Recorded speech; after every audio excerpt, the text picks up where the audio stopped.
Okay, let me guess. You woke up one morning, you stood on the weighing scale or in front of the mirror, and you said, "That's it, I need to lose weight."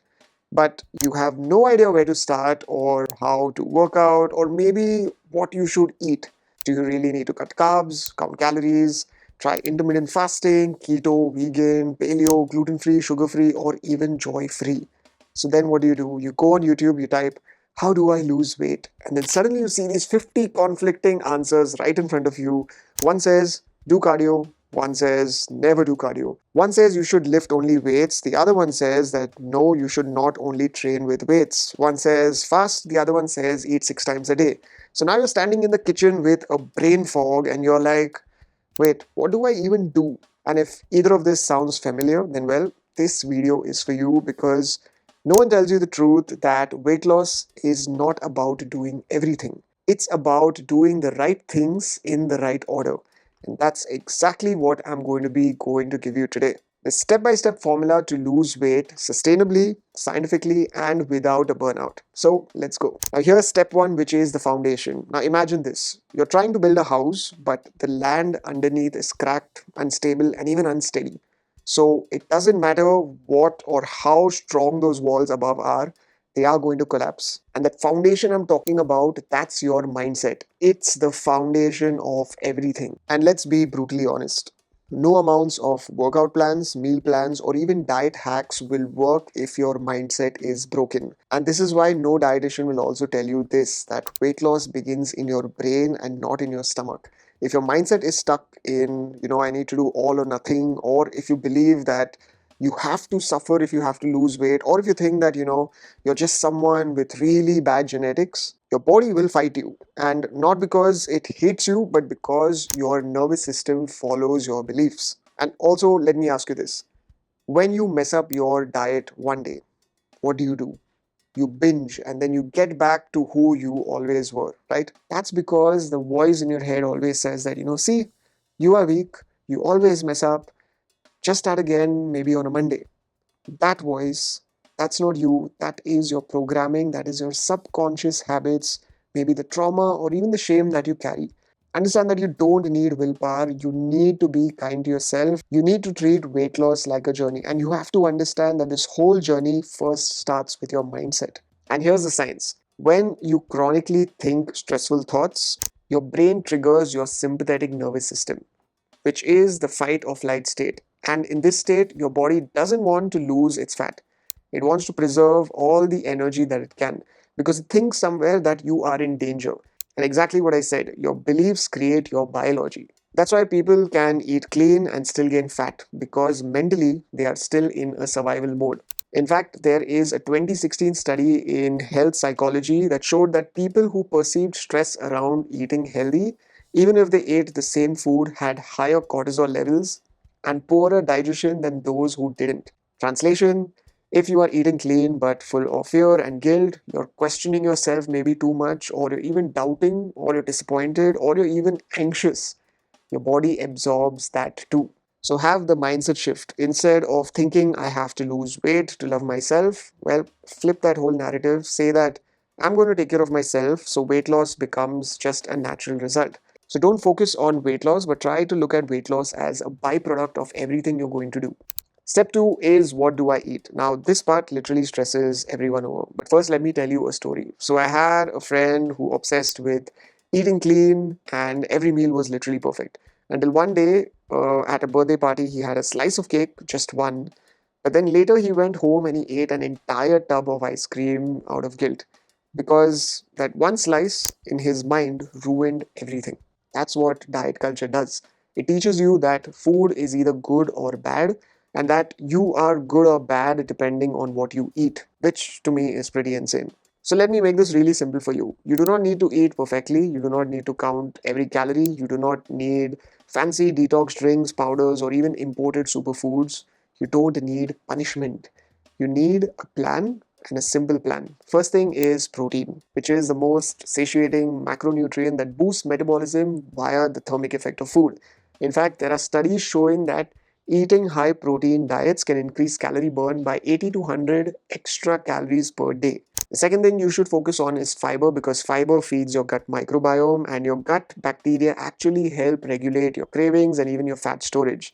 Yes, gut bacteria can literally affect your weight, not just that, even your mood and many other things. Third is go for whole foods over processed foods. In fact, there is a study published in the Cell Metabolism that found that people eating ultra processed food consumed 500 more calories per day compared to those eating whole food, even when the calories and macros were matched. That's how powerful quality is. So instead of you counting grams, start with this simple rule. If it didn't exist 100 years ago, eat less of it. If your great grandmother wouldn't recognize that food, skip it. So eat your dal, your roti, your rice, your vegetables, your fruit, your tofu, anything that nature provides. And avoid all the ultra processed health snacks that are literally just candy bars wearing gym clothes. And most importantly, stop, literally stop drinking those calories. That one healthy smoothie probably has more sugar than a Coke, and sometimes that protein bar just is a candy bar in disguise. They spike your blood sugar and they keep insulin levels high. High insulin means more fat storage. So just keep it simple. Go for less packaged food and more food that nature provides. Your body isn't confused, your brain is just overloaded with all the information out there. And literally, one more thing you should stop is stop micromanaging every bite. Start just asking yourself that, will this food nourish me or will it numb me? Because you don't need to be perfect, you just need to be consistent. And even if you're wondering that, wait, what about calories? Well, here is the truth. Calories do matter, but your body doesn't count calories like a calculator.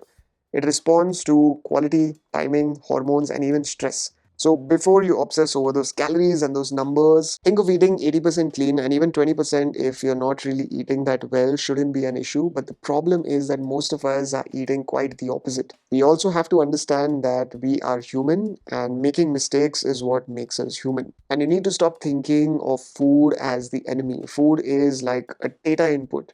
It's the signal your body reads to decide what to do next. Should it burn fat, store fat, release insulin, raise energy, lower inflammation? Food decides all of it.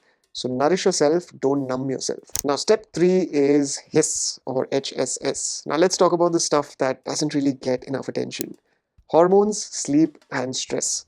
Now, most people think that they are gaining weight because they are lazy or they have cheated on their diet.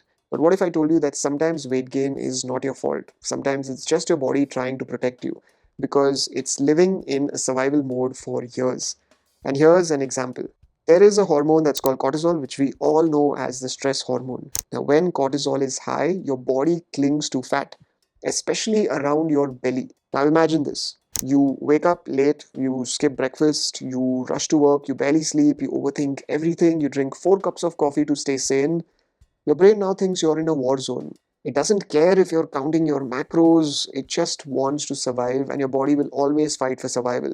So it slows down your metabolism, it craves sugar, it messes with your hunger hormones, and then boom, you're gaining weight all over again, even though you're eating healthy. And then you have the storage switch or the fat storage switch, which is your insulin. So every time you eat, especially carbs, insulin rises. And when insulin is high, your body's ability to burn fat shuts down. And think of it like this: you can't clean your house and do your office work at the same time. When you keep giving your body food, insulin will focus on getting the sugar to the cell. But this doesn't mean that carbs are bad. It just means that you need to manage your insulin through meal timing and food quality. And a simple way to do this is avoid frequent snacking. Give your body a good 4 to 5 hours gap between your meals to let insulin come back to normal. Even if it's 12 to 14 hours overnight without food, which is generally a gentle fast, it helps lower insulin and increases fat burning. And the same thing is with sleep. If you lose sleep, means you lose results. And just losing 1 hour of sleep triggers the hunger hormone ghrelin, which shoots up the next day. So you feel hungrier, you crave much more sugar, and your willpower literally gone. And even there is a study that shows that sleep deprived people lost 60% less fat than those who slept well. So I want you to remember that if nutrition is the food you put in your body, then sleep is the software update. And sleep should not be treated like a luxury. It's a fat burning hormone resetting necessity. You want a flat stomach? Fix your sleep. Turn off those screens before you go to bed. Cut caffeine after 2 p.m. Get morning sunlight. Now, I'm not saying that you need to be perfect, I'm saying that if your sleep sucks, no amount of clean eating will fix the bloating, the cravings, or even the stubborn weight. Now, step number four is movement MF.